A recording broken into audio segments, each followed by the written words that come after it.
Nat, dia mati. Siapa? Sadewa. Tanyaku penasaran. Bentar deh. Asmita beranjak masuk ke kamarnya. Dia kembali duduk di sebelahku dengan membawa selembar foto. Kulihat di foto itu ada 2 orang gadis sedang berada di studio musik. Ini kan fotomu masih SMA, As. Terus yang di sebelahmu, ini foto siapa? Tanyaku. Nah, itu foto Madubala, Nat. Jadi, kami dulu bertemu di studio musik untuk sama-sama les vokal. Kami les selama setahun. Setelah itu, kami sama-sama direkrut grup musik dangdut untuk job manggung. Aku terkejut melihat foto Madubala saat dia masih SMA. Gadis itu berkulit gelap dan kusam. Berperawakan gemuk, pendek, dan juga wajahnya penuh jerawat. Asmita menuturkan bahwa Madubala itu tidak pede dengan penampilannya. Tetapi Asmita yang selalu manggung bersamanya itu selalu menghiburnya dengan mengatakan bahwa tidak apa-apa kamu jelek, yang penting suaramu bagus. Berawal saat Madubala menaruh hati kepada abang penepuk gendang di grup musik dangdut itu.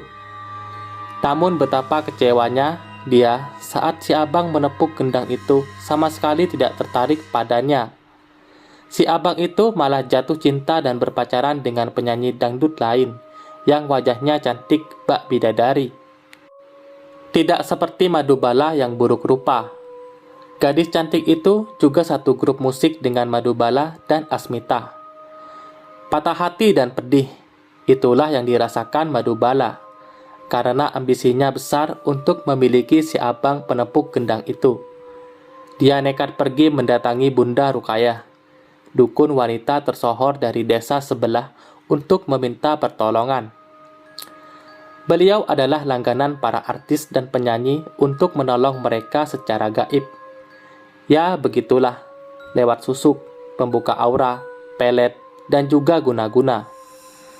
Asmita awalnya mencegah Madubala berbuat nekat. Dikhawatirkan akan mencelakakan Madubala sendiri di kemudian hari. Namun tekadnya sudah bulat.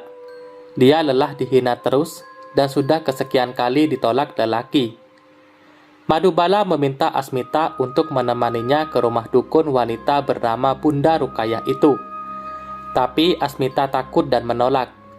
Namun akhirnya terpaksa dia menemani Madubala karena Madubala memohon-mohon kepadanya. Bunda, saya ingin cantik dan ingin supaya para lelaki tergila-gila dengan saya. Saya ingin pasang susuk saja, Bun. Bunda Rukayah kemudian mengajak kami ke suatu ruangan khusus yang terkunci dari dalam. Pilih susuk yang biasa apa yang istimewa, Duk? Tanya Bunda Rukayah. Bunda itu berpenampilan biasa seperti ibu-ibu pada umumnya, berdaster saat ditemui kala itu. Namun yang aneh, dia suka memakan kelopak aneka macam bunga, mengunyahnya seperti makan keripik gitu. Di sebuah cawan kecil yang terletak di sampingnya, Madubala tidak menjawab karena bingung. Dia hanya diam saja. Susuk yang istimewa berat syaratnya, tapi khasiatnya jauh lebih ampuh dibanding susuk biasa. Susuk Nyai Laksmi, ini susuk emas bertuah milik jin bernama Nyai Laksmi. Syaratnya, kamu harus bersetubuh dengan laki-laki yang berjiwa bersih setiap Nyai menginginkannya. Tapi saat bersetubuh itu, sebenarnya Nyai Laksmi lah yang melakukan itu. Dia hanya meminjam tubuhmu saja untuk menyerap energi pemuda itu. Syarat kedua, siapkan mahar uang sebesar sanggup, Duk. Madubala menoleh kepada Asmita, dan Asmita memberi isyarat kepada Madubala untuk membatalkan saja niatnya itu dengan menggelengkan kepalanya. Pien, Duk, kalau kesini hanya main-main lebih baik kalian pulang saja. Aku tidak suka dengan anak ingusan yang iseng seperti kalian. Iya Bunda, saya mau, demi memperoleh pujian dan ketenaran dari semua orang, terutama dari para lelaki, jawab Madubala. Asmita tegang dan ketakutan saat menyaksikan ritual pemasukan susuk itu ke dalam tubuh Madubala di sebuah ruangan khusus. Bunda Rukayah kerasukan jin yang bernama Nyai Laksmi itu. Dia tiba-tiba tertawa cekikikan sambil menari gemulai. Suara tertawanya persis suara kuntilanak. Perpaduan bau melati dan bangkai anyir tiba-tiba menyeruak memenuhi ruangan itu. Samar-samar terlihat seperti ada sosok wanita bersanggul, rangkaian melati dengan selendang di tangannya, dan sosok itulah yang merasuki tubuh wanita 60 tahunan itu, namun masih terlihat awet muda di usia senjanya. Bunda Rukayah yang sedang kerasukan itu mendekatkan wajahnya kepada Madubala yang tengah berbaring terlentang. Dia melotot ke arahnya sambil memasukkan susuk itu ke dalam tubuh yang diinginkan Madubala untuk diisi. Terakhir, si bunda meniupkan nafasnya ke ubun-ubun Madubala. Maka beralihlah jin Nyai Laksmi merasuk ke tubuhnya. Abang tukang gendang itu ternyata bukan lelaki berjiwa bersih. Nyai Laksmi tidak mau memakai lelaki itu. Ini yang membuat Madubala bingung. Kemana lagi dia harus mencari pemuda yang disukai Nyai Laksmi? Awalnya, target Madubala adalah memiliki si abang penempuk gendang itu. Memang kemudian si abang itu yang tadinya menolak cinta Madubala, sekarang menjadi tergila-gila kepadanya. Namun Madubala menjauhinya karena Nyai Laksmi tidak mau. Di suatu kesempatan saat Madubala berkunjung ke rumah Asmita, dia melihat ada seorang pemuda yang tengah memangkas rumput di halaman rumah Asmita. Dia adalah tukang kebun sekaligus buruh bapaknya si Asmita. Sadewa, dia pemuda yang santun, baik dan polos. Penampilannya sederhana dan tidak banyak tingkah. "Permisi mbak," kata pemuda itu sambil menunduk sopan saat melewati kedua wanita yang tengah bersantai di teras itu. Madubala terpesona dan tidak melepaskan pandangannya kepada pemuda itu. Nyai Laksmi menginginkan pemuda itu. Aroma dari jiwa bersih menggugah seleranya. Bak makanan enak yang menggiurkan, ingin segera menyantapnya. Madubala menghampiri pemuda itu. Saat Asmita meminta izin ke dapur untuk membuatkan minuman bagi temannya itu. "Mas," sapanya sambil menyiungkan senyuman manisnya. Madubala sudah berubah cantik dan memukau saat ini. Sudah tidak buruk rupa seperti dulu lagi, tanpa skincare. Dan setiap lelaki pasti akan langsung tergila-gila saat melihat tatapan dan senyum Madubala yang penuh aura sihir dari susuk itu. Tapi pemuda itu hanya menoleh dan penatapannya sebentar, lalu kembali fokus ke pekerjaannya. "Maaf mbak, saya sedang sibuk," begitu jawabnya singkat. Madubala merasa diabaikan. Para juragan dan lelaki jutawan saja sanggup ia taklukkan. Dan si tukang kebun ini malah beraninya tidak meladeni Madubala. Dia kesal dengan kejadian itu. Madubala melangkah menjauhi pemuda itu dengan kesal. Keesokan harinya, dengan dalih berkunjung ke rumah Asmita, dari jauh si Madubala menatap pemuda yang tengah memunggunginya itu sambil merapal mantra.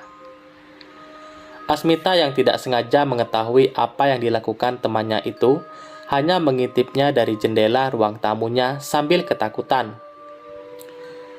Madubala tidak berhenti berbisik merapal mantra. Tak lama kemudian, pemuda itu berdiri dari tempatnya, menata tanaman hias milik juragannya itu, lalu menoleh ke arah Madubala.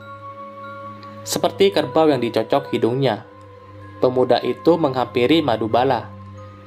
Dia terpesona melihat kecantikan Madubala itu. Setelah berhadapan, Madubala bertanya kepada pemuda itu dengan suara yang manja. "Mas, boleh minta nomor WA-nya nggak?" Pemuda itu mengiyakan saja. Setelah itu, Madubala menyuruhnya pergi. Tidak ada yang diketahui Asmita setelah itu. Yang dia tahu, Sadewa jadi sering izin keluar malam. Dan ternyata dia setiap keluar itu tujuannya hanya untuk menemui Madubala di rumahnya. Madubala mengontrak sebuah rumah, tidak serumah dengan orang tuanya. Di suatu malam, secara tidak sengaja, Asmita memergoki Madubala sedang bersama Sadewa di sebuah tongkrongan remang-remang yang letaknya di sebuah halaman stadion.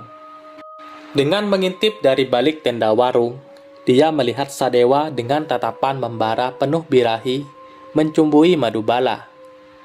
Tidak lama setelah itu, mereka pergi dari situ naik sepeda motor berdua. Entah kemana. Yang pasti pergi ke tempat di mana mereka bisa menuntaskan hasrat bergelora itu hingga terpuaskan.